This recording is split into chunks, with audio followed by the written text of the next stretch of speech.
Welcome to All Shot GDR Show! Bonjour YouTube, j'espère que vous allez bien. On se retrouve pour un nouvel épisode du All Chat JDR Show.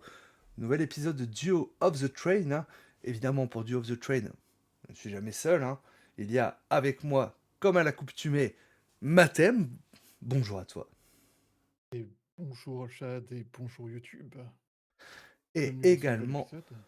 mais oui, nouvel épisode de Duo of the Train. Et avec nous, qui nous accompagnera ce soir, pour cet ensemble de vidéos, tout au moins, Aenorial. Bonjour à toi. Salut. Moi, c'est la troisième roue du carrosse. C'est un peu ça. Non, tu es l'invité, voilà, tu vas être mis en valeur, voilà, c'est et c'est qui est important, voilà, tu vas être mis en valeur Tout à fait. lors de ces vidéos, donc c'est ça qui est important. Sache que Et tu es la donc, première roue du wagon que nous allons explorer.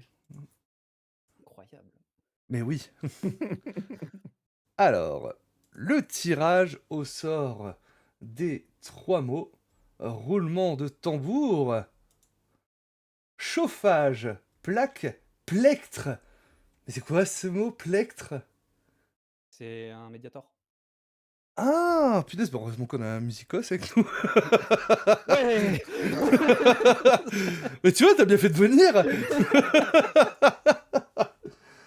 Donc, chauffage, plaque et plectre.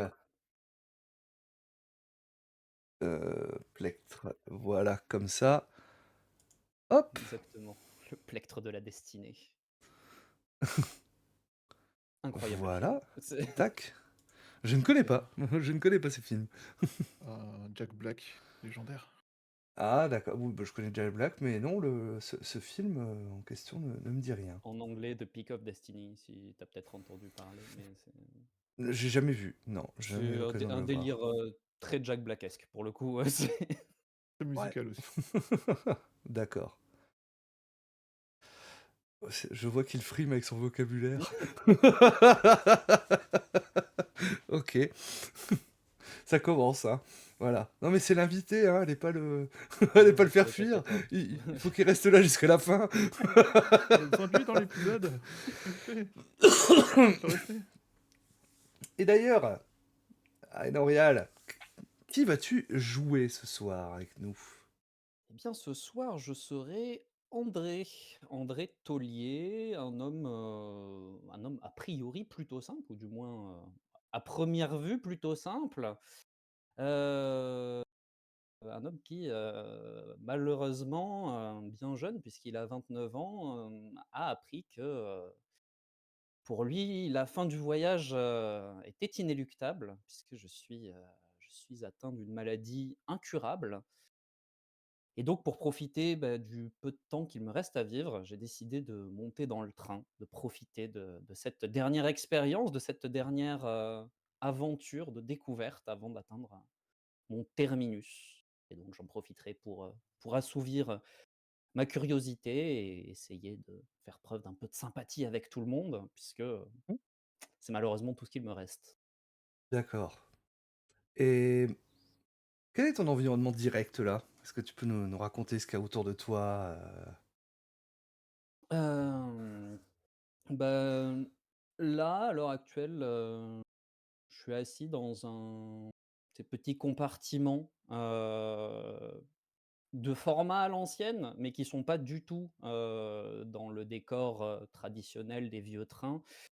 Quelque chose de beaucoup plus moderne en quelque sorte, très épuré et simple dans le design, finalement quelque chose que nous, on pourrait qualifier de futuriste, avec, pourtant assez peu de gadgets, assez peu de ces choses qu'on pourrait associer à de la science-fiction et tout ça. Hem, un petit peu dans la stylistique des trains à haute technologie au Japon, à l'heure actuelle. Ouais. Ouais, je vois Ce truc voilà parfaitement. très, où il y a rien qui dépasse, tout est lisse, tout est courbe, tout est rien ne va aller accrocher tes sens et ton œil, de manière désagréable et pourtant tout est très fonctionnel. Il y a une petite tablette devant moi sur laquelle se trouve, une assiette, une petite assiette avec les restes, d'un sandwich, un repas qui a été servi un peu plus tôt et par la fenêtre, sont projetés, enfin, comme des fenêtres, mais du coup sont des écrans sur lesquels sont projetés des paysages, naturels assez jolis, assez sympathiques, qui défilent, à une vitesse, bien moins grande que celle qu'on pourrait attendre d'un train. L'objectif étant finalement, dans l'ensemble de l'endroit où je me trouve, bien d'apaiser, de vraiment renforcer ce côté de confort et de bien-être et de passer un bon moment. Et il y a assez peu de temps, en fin de compte, hein, ça t'a peut-être fait sortir un peu de ta rêverie. Tu as eu l'impression que tout ton environnement, en fait, hein, commençait un peu à comme glitcher, tu vois?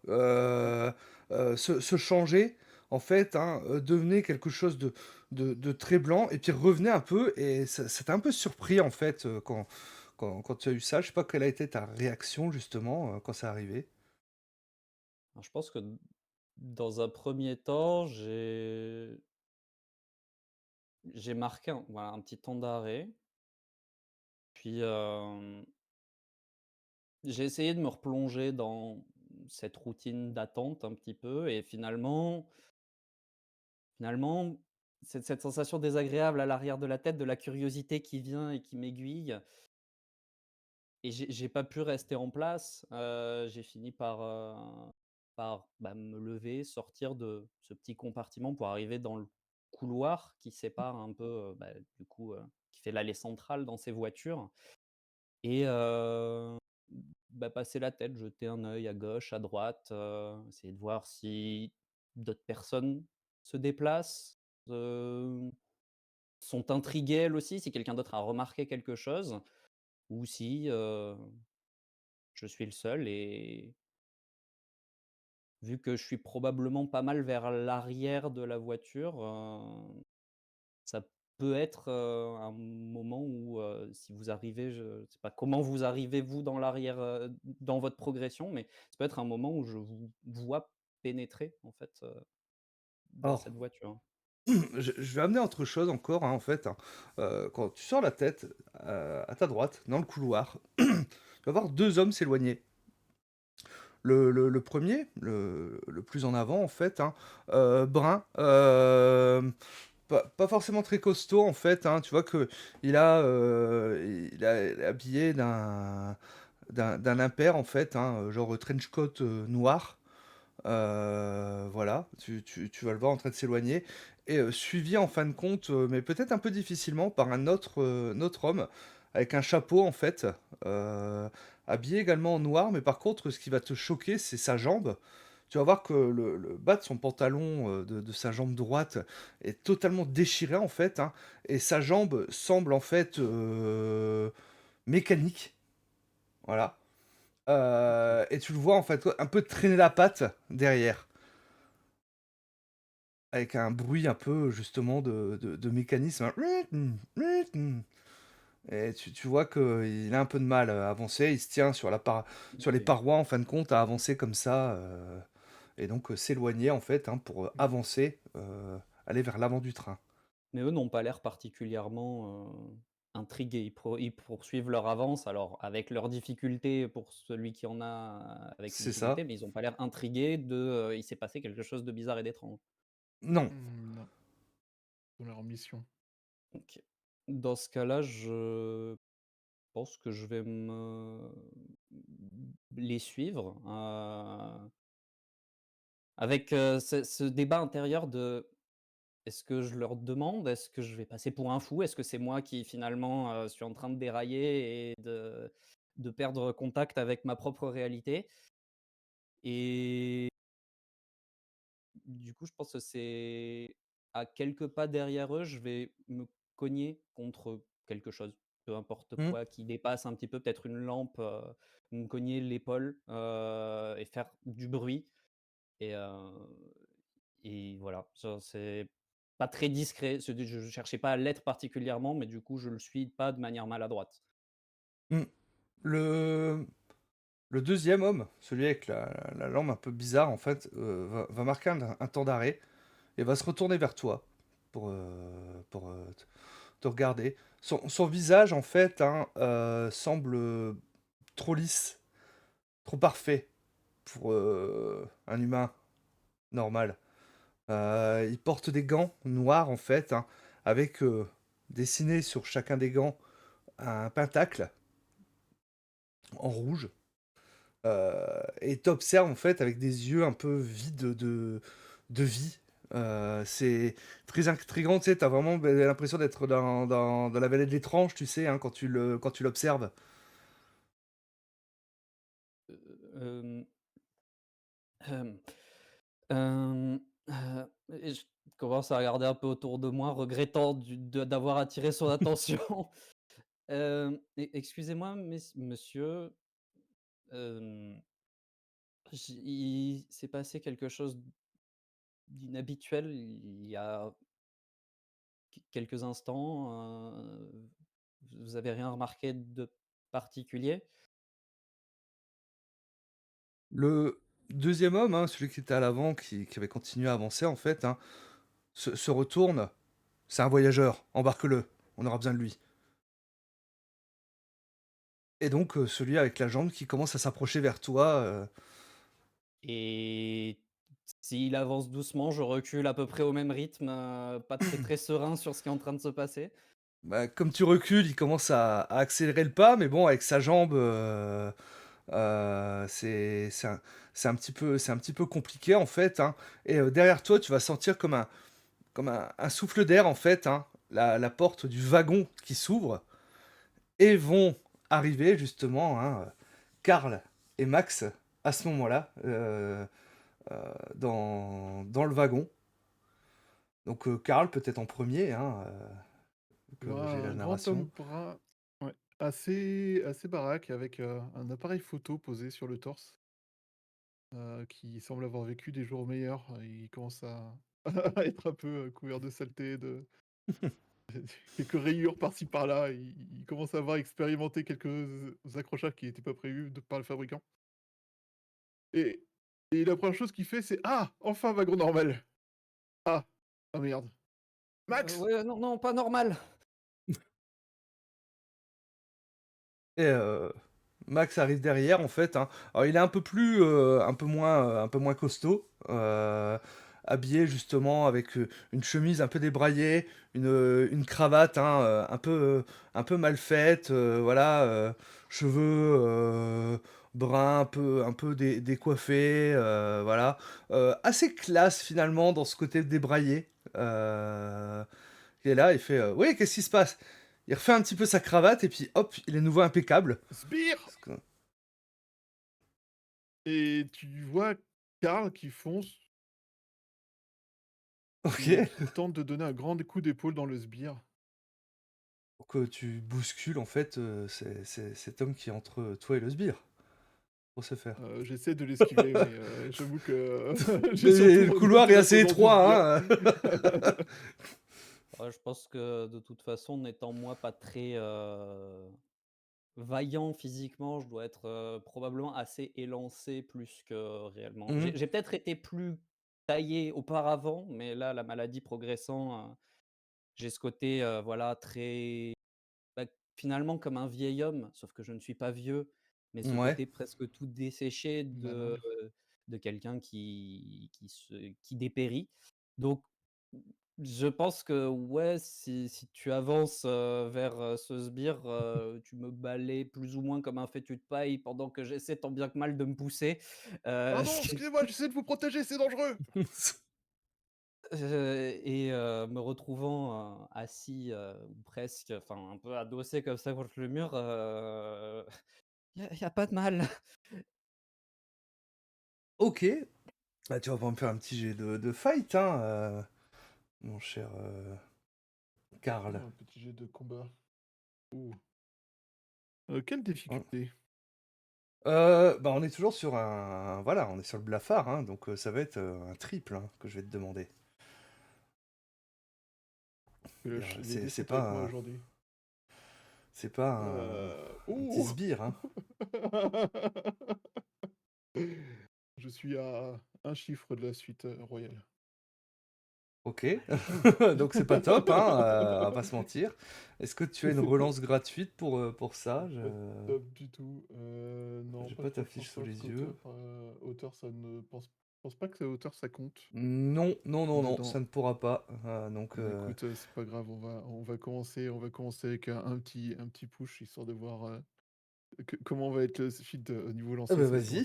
vas-y, vas-y. Oh, j'ai un double! Donc techniquement ça améliore, mais c'est toujours pas réussi. Mais voilà, ce sera pas suffisant en fin de compte, hein. Tu vas lui foncer dessus, hein, et ton épaule en fait, hein, vient se plaquer, hein, mais ce cas c'est que, ben, tu sais, c'est toujours aussi dur, hein, quand Mmh. tu te souviens maintenant en fait, hein, ça faisait peut-être un peu longtemps, mais tu te souviens que c'est voilà Ça et fait ça quelque temps. ça te fait un petit peu mal à l'épaule d'ailleurs, hein, quand c'est comme ça en fait, hein, et lui, va, te choper en fait, hein, alors là, tu es venu par l'épaule en fait, hein, essaie Mmh. de te repousser tout simplement en fait, hein, il fait: «Encore vous!» Par contre, tu auras pu voir derrière lui un homme qui s'était retourné en fait et sortir du wagon, et tu as reconnu cet homme sur la photo que dans le wagon précédent, le président. Ouais. Justement, il marque un temps d'arrêt, il d'ailleurs, je pense que, à cause de ça, il se retient pas trop, tu vois? Il s'empêche pas trop de tomber et il tombe à la renverse, un peu en arrière. Heu, le le fantôme est là, fonce! Ah enfin bon, il y a un truc entre, entre nous et lui, c'est un peu compliqué. Ah, Karl, il te donne l'information, presque t'en fais, il est un peu pris dans le moment, on va dire. Max va regarder aux alentours et bah, je pense que dans le wagon, tu dois avoir un compartiment avec, un extincteur. Oui, oui, oui. Voilà, c'est ça, et puis, Oh, bah, oui, je vais forcément, tu en as aux extrémités, au minimum, quoi. bah, voilà, je vais arracher l'extincteur, en fait, hein, et le mettre à l'envers, c'est l'extincteur au CO2, appuyer, le dégoupiller, appuyer pour que l'extincteur parte avec la pression dans le gars.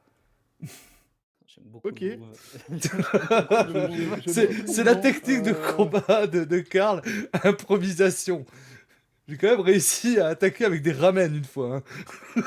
oui, oui, c'était, excessivement efficace. Je tire, pour Bah viser oui, bien. c'est du tir, hein. Ah, on a 5 dés. Moi, je tirais un triple pour réussir à vraiment le choper comme il faut pour que ça le fasse perdre l'équilibre. J'ai 2 doubles. Qui équivaut à un triple, du coup, ça tombe bien. Mais oui. OK, ton extincteur, maintenant transformé en arme balistique, reste une demi-seconde suspendu le temps que la pression commence à compenser la chute et accélère et fait un tir tout droit, juste en dessous du menton, à la pointe du menton du robot. Le robot étant occupé avec, ben, gérer, prendre en compte l'ennemi qui est devant lui, plus, potentiellement toi derrière, il a pas vraiment de temps de faire de gestes de défense et se fait percuter bien comme il faut, ce qui visiblement provoque, une légère coupure des circuits au niveau de la nuque et tu vois les jambes qui commencent à bugger, surtout celles qui étaient un peu abîmées et Mmh. il perd l'équilibre en arrière et il tape, OK, sur le coin du fauteuil et s'effondre dans le couloir, avec un petit bzzzt. OK. André, comment tu réagis après avoir vu, tout Je ça? suis extrêmement circonspect. Moi, j'étais du coup, je pense que, on a 3 statures. Donc on a notre ami, Karl qui est au sol, toi qui es Mmh. debout et Mmh. bah, moi qui suis entre 2 du coup, vu que je suis encore, à peu près, à moitié assis, contre le mur et ouais, je pense que depuis le moment où tu as dégoupillé cet extincteur et qu'il a commencé à partir, ma mâchoire, a succombé aux effets de la gravité et je suis juste, les yeux écarquillés et vraiment halluciné par ce qui est en train de se passer parce que Depuis que j'ai quitté mon petit compartiment, tout est surréaliste. Encore plus surréaliste que tout ce que le train a pu me proposer jusque-là, donc